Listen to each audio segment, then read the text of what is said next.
Amici e amiche di Sicilia Magazine, ben trovati. Oggi è sabato e noi abbiamo deciso di trascorrere la serata in maniera un po' diversa. Non siamo in discoteca a ballare tunzo tunzo paratunzo, siamo a teatro, davanti al teatro ABC perché inizia la stagione in prosa Tour di Ferro con La Roba, diretta da Guglielmo Ferro, protagonista Enrico Guarneri. E noi siamo qui per sentire i protagonisti. Venite con me.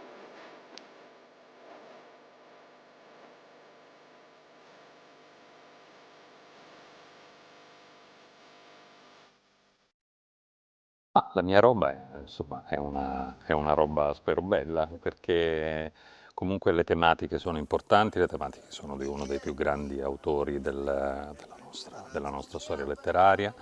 La roba è qualcosa che si studia a scuola sin da quando si è piccoli, per cui rimane dentro la pelle questo travaglio profondo della costrizione ad accumulare e che è tornato più che attuale che mai, perché oggi proprio tanti hanno il problema della roba, che vivono semplicemente per delle cose materiali. Ti mazzano! Ti mazzano! E poi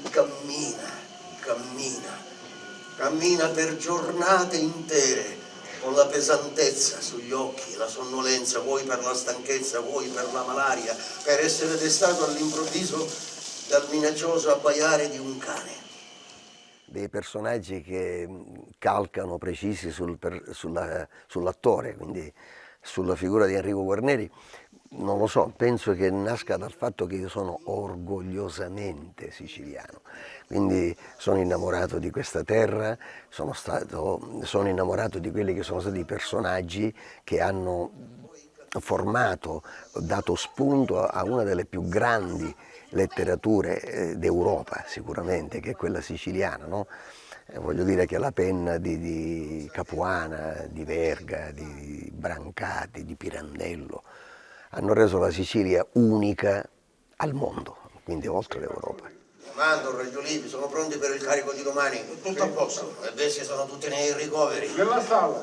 Piano, venendo non ho visto i tuoi animali, come mai? Le ho lasciate. Sono veramente entusiasta di iniziare la stagione con La Roba e con il grande Enrico Guarneri, che è orgoglio e vanto del teatro siciliano, quindi un esordio migliore penso non si potesse desiderare. E proprio perché c'è la prima io ci tenevo ad essere presente, è uno spettacolo che merita di essere visto. Quest'anno credo che sia anche un cartellone, ci sono spettacoli molto interessanti, artisti prestigiosi. Abbiamo fatto l'abbonamento con le amiche, con gli amici e verremo a vedere tutte le prime che ci saranno proposte. Eccola la fortuna, vedete?